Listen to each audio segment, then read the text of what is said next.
So today's topic is going to be quite an interesting one. It's the thing I actually struggle with the most: comparison.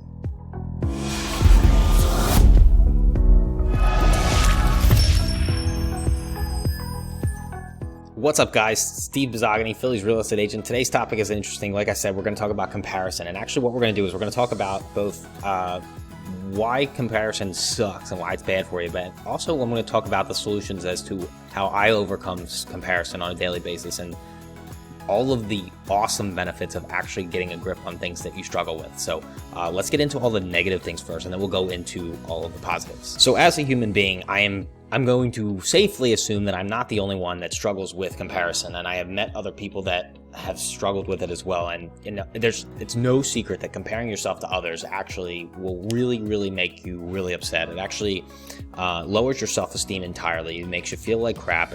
And the reason is because it actually highlights all of the things that you don't have, and it puts the focus on the wrong things. Like, instead of basically, you're focusing on things you can't control because you're focusing on other people's actions. You're focusing on their thoughts, their feelings, and social media is terrible with this because the only thing you see on social media is basically other people's highlight reel. And you can't live on a high at all times. Like, living on a high 100% of the time, and then when life is kind of more like a heartbeat, it has its ups and its downs. And if it were to be just like straight flatline all the time, you obviously a heartbeat that's flatlining is it's not one you want. Let's put it that way.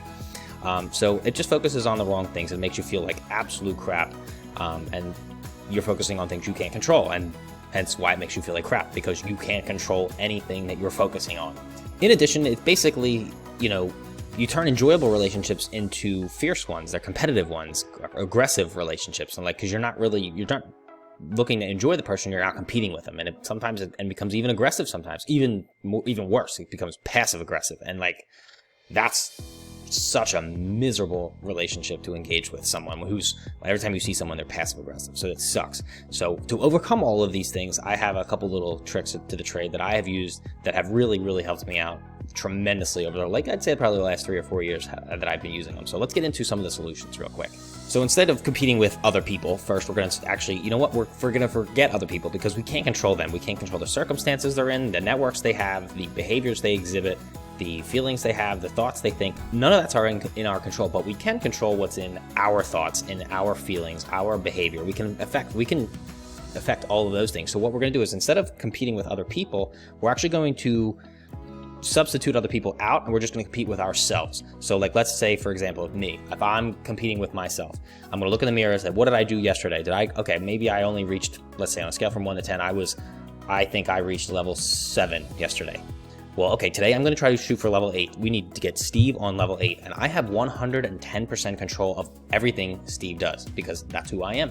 I don't control anybody else, but I know I could try to get to level 8 today and make sure Steve today is on level 8, better than level 7 yesterday. And then if I get to level 8, then I'm going to try to get to 9 and 10 and 11, and we're just going to keep going until I'm the best version of myself I can be. So that will give you peace of mind right away, because now you're in control of everything that's going on in your life. You're controlling what's all of the things you can control, which is a great feeling. More importantly is the relationships that you have. Instead of being aggressive and passive aggressive and where you're kind of wishing for someone's demise and someone's misfortune or something like that, when you are not comparing yourself to others, when you're just comparing yourself to who you were yesterday, it allows you to see other people and other relationships in a very positive and loving way, where you no longer wish for someone's misfortune or demise.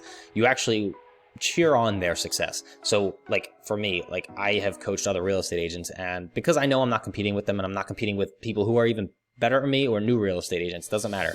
I don't compare myself to them. And it's actually, whenever they succeed, whether they are doing 10 times my sales or 10 times less than my sales, it's always when they do something good, it's okay, that's awesome, congratulations. And I know in my heart, I'm genuinely happy for people who just accomplished a certain thing that's really great, because I just know that's their life. They're doing what they want to do, and I'm just not interested in competing with it. So it's very easy for me to feel happiness for their success that way, and it makes you feel good, because who doesn't like to be happy? And finally, this all kind of brings it all back. Wow, I wish I could talk. it all into your self-esteem. And because when you're happy, and this becomes a repetitive thing, when you're happy, the self-esteem starts to go through the roof, and like you just find a tremendous self-identity where your self-esteem is so high that anybody can say anything they want about you, and you just know, like, yeah, I'm not interested. Like, that's great. You say what you want. You might be comparing yourself to me, but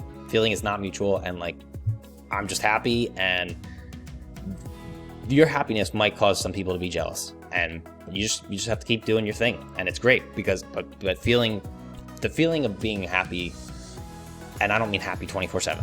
I mean like being in a overall state of joy is what I mean. Like, you know, obviously life has ups and downs, but an overall state of joy and happiness is what I meant. So those are my solutions, you know, and hopefully you find them useful, and you know, I'll see you guys in the next video. Hey, thanks for watching. If you've enjoyed this video and you have questions about buying a home, selling a home, or just Philadelphia real estate in general, please feel free to reach out to me. I'd be happy to help you out with any questions you have.